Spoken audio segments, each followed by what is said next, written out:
Rick Jarman is well respected in the field of Australian paediatrics. He's one of Australia's leading experts in child development and behaviour. He also heads the child behaviour and sleep clinics in the Centre for Community Child Health at the Royal Children's Hospital. Now, Rick's work focuses on child behavioural problems, sleep problems, positive parenting, developmental and learning disorders, which include ADHD, autism, social skills training, along with other issues.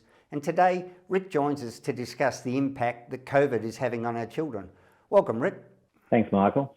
Now, Rick, in your field and with COVID, are you seeing an uptick or an increase in demand for your services? There's no doubt about that, and I think it's widely reported in the media that there's been an increasing incidence of anxiety and depression and distress in children and adolescents related to COVID in a way that we might not have expected, but probably should have expected given the circumstances. How do we mitigate or minimise or try and assuage some of these problems for our children, Rick? You know, I think kids being stuck at home with remote learning, where the scaffolding of their lives has disappeared, the football training, the games, the shopping trips, the karate, the extracurricular activities, the swimming lessons and what have you, but particularly the contact with their friends has disappeared. And being stuck at home doing remote learning, at least in Victoria and now New South Wales, has had a major impact on their sense of self, and more, to a greater degree than we might have predicted, to be quite honest. So, you know, when remote learning first came in Victoria during lockdown last year, some kids quite liked it, but I ask every child I see, and I see 100 patients a week, how you're going with remote learning, how you're coping with homeschooling. And very few kids at the moment are saying they'd prefer to be at home than prefer to be at school. Most kids would rather be back at school with their friends. So the novelty of home learning has worn off. So, you know, we're very much hoping that kids can get back to school pretty soon. We're very much hoping that society can open up again and kids can re-engage in these extracurricular activities that protect them. Because at the moment, you know, there's too much downtime. They're imprisoned at home. They're spending more and more time on screens. And they're becoming more and more depressed and stressed. So what we often say to parents is, look, you can only do what you can do, but if you can try to structure their day-to-day life, make sure they're sleeping at night and they're awake during the day. We don't want kids' sleep habits being put out of whack, and that's a common problem with teenagers. We want to make sure we do some exercise every day. We want to make sure we get out of the house. We want to make sure we have some contact with friends, even if it's only via Zoom or what have you. But providing a structure and a scaffolding to their life, and keeping them busy and occupied, I think is the key at the moment. And also having time to talk to them about how they're feeling and what they're going through. So as far as their educational outcomes go, Rick, do you have any concerns for those being delayed because of this? Well, there's a group of teenagers that have completely disengaged from home learning, and a bunch of parents who are trying to work from home and supervise their primary age children to do schoolwork, which becomes almost impossible for them. So, you know, I think we've got good evidence that we've seen a drop, or will see a drop, in academic standards related to the fact that home learning is not nearly as efficient as classroom learning. Parents often aren't in a position to be teachers, especially if they're working at home. And, you know, anyone with young children would recognise if you've got a 7-year-old or 8-year-old at home doing remote learning, unless you're sitting with them pretty well full time, they're going to drift off and not be able to persist. It depends how schools have set things up, and schools are getting better at it. But you know, I don't think remote learning on an ongoing basis is an advantage for the vast majority of children, and most kids have slipped back a little on that. Some kids like it, but very few. Most of those kids that like it, Rick, would be the ones who were struggling either with anxiety or some form of social awkwardness at school, I presume? Yeah, that's a very valid point, Michael. Some kids are on the spectrum. Some kids who are highly anxious quite like being at home. They like being in their own little space. They're often kids who are very conscientious, very bright, just happy to be in an enclosed space at home and want to do the right thing and work through all their lessons and what have you. So, yeah, there are those kids who like being at home, but the trouble with being at home is if you are anxious, that anxiety does close in on you. So the more you're at home, the more you avoid contact with the outside world, the more it does close in on you. And, you know, sometimes that results in kids just wanting to be in their bedrooms, wanting to have the blinds drawn, wanting to be in their bed with their laptop in their lap, or their doona over their head or what have you. And doing anything outside the home becomes more and more difficult. So that's the trap. Even though kids with anxiety might quite like being at home, if you're allowed that to close in on you, and we don't try to do something about that, then it becomes more and more disabling. And then when you have to do anything, like go to the supermarket with your mum or go for a walk around the block, you just don't want to do it because you feel better in your own enclosed little space. That's what we often say about anxiety. If you face something that makes you anxious and you push through it, it makes you stronger. But if you face something that makes you anxious and you retreat from it and give in to it, it makes you weaker and things close in on you. And that can be the problem with kids who've been out of school for a longer period of time. It's harder and harder to get back to doing anything outside the home. That raises a really interesting point, Rick. How do we go, now that we're talking about the roadmap out of this and schools reopening, do we have to be conscious and have a plan for reintroducing our kids back into the school? Is there something that we need to be doing now to prepare them for that? Well, schools in Victoria at least are currently allowing kids to attend school, depending on the school, at least part-time, if they are vulnerable students. I must have written about 20 or 30 letters in the last month to schools asking whether certain children can attend school at least part-time, even if remote learning is still being done at school.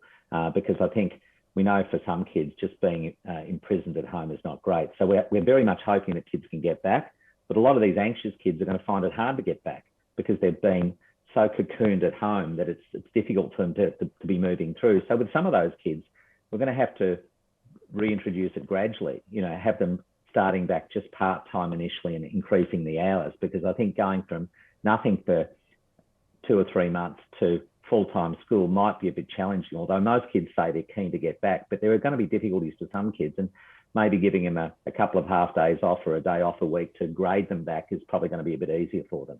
Now, this is anecdotal evidence, so stories from my teacher friends. They noted on the last return to school, they had a lot of behavioural problems in their children, whether it be from the exuberance of catching up with their mates again, or just problems sitting still and focusing.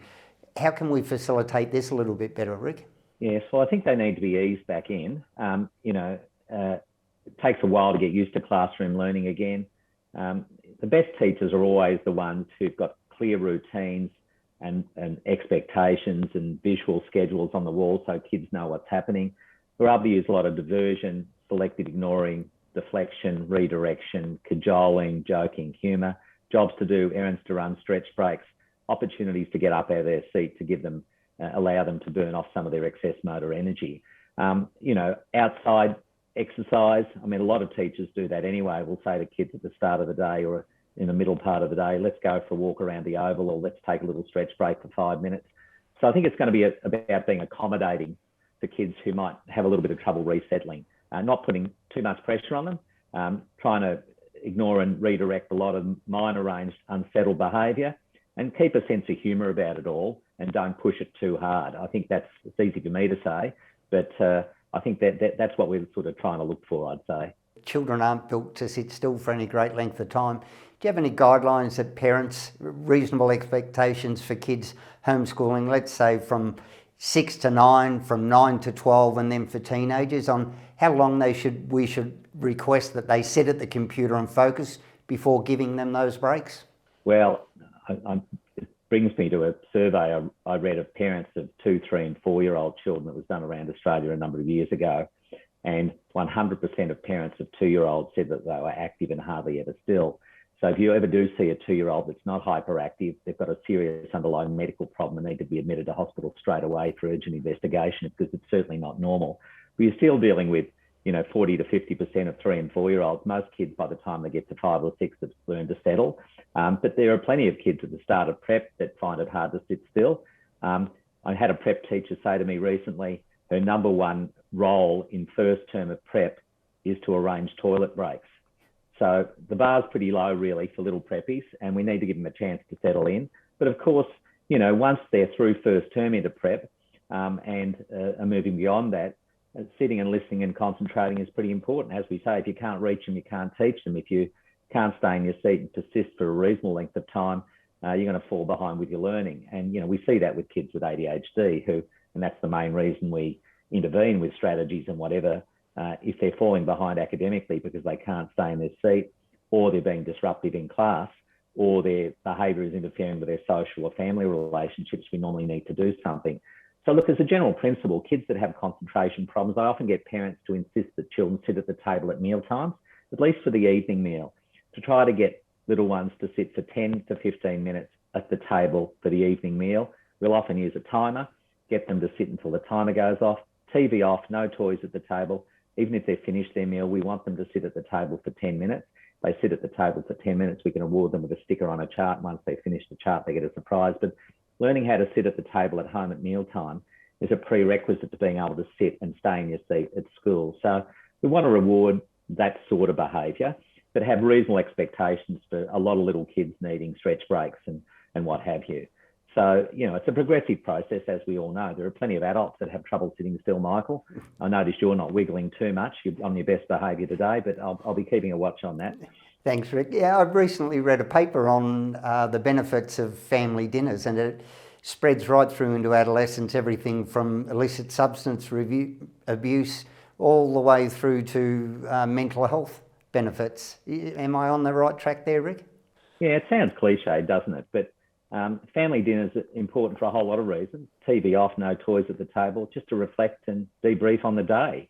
I mean, when do parents get a chance to actually have quiet conversations and be actively listening to their children, unless it's at mealtime? I mean, mealtime is not just about shoving food in your mouth. It is about, you know, reflecting on the day. It's a family social thing. So it sounds old school, but, you know, sometimes these old school things are pretty valuable.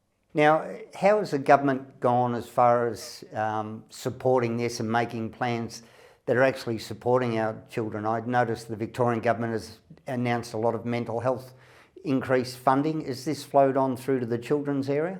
Well, we know the system's pretty tight, and it's hard for parents to get appointments with psychologists. It's hard to get parents to get appointments with paediatricians. It's easier for parents to get appointments with their GP for their children. And I'd certainly say the GP should be the first point of contact for kids. GPs have a lot of expertise in mental health issues. They often know the family, they're local. The first point of call for parents should always be through their local general practitioner. And of course, you know, emergency departments have been overrun with, we've had dramatic increases in the number of kids attending emergency departments with acute crises during lockdown, suicide attempts or self-harm attempts, anxiety and depression. Most of them aren't truly suicidal, but some of them are. The inpatient units at all the big hospitals, the psychiatric units at all the big hospitals have been overloaded with teenagers, particularly presenting to the emergency departments with self-harm. So, you know, there are increasing resources being put into emergency departments to help cope with this increasing load.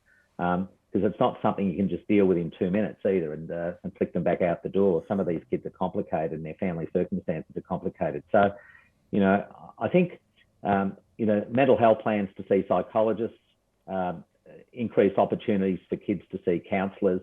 But I would always see the general practitioner as the point of first call. And I think that I can't emphasise that enough, because it's often takes a while to get in to see a specialist, psychologist, paediatrician, child and adolescent psychiatrist in particular.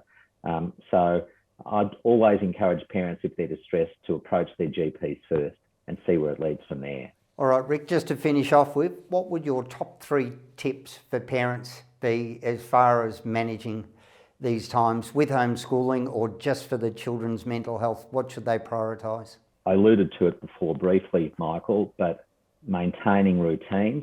So number 1, sleep. We want kids sleeping at night and being awake during the day. We want to keep kids on Eastern Australia time. We don't want them staying up half the night and sleeping half the day. That certainly is not a good thing for your mental health if you're tired and grumpy. And it's the sleeping in that causes the problem, not the staying up late. So we want kids out of bed at a reasonable time. We don't want them sleeping during the day. So that's something that parents do have some control over, more with younger kids than teenagers.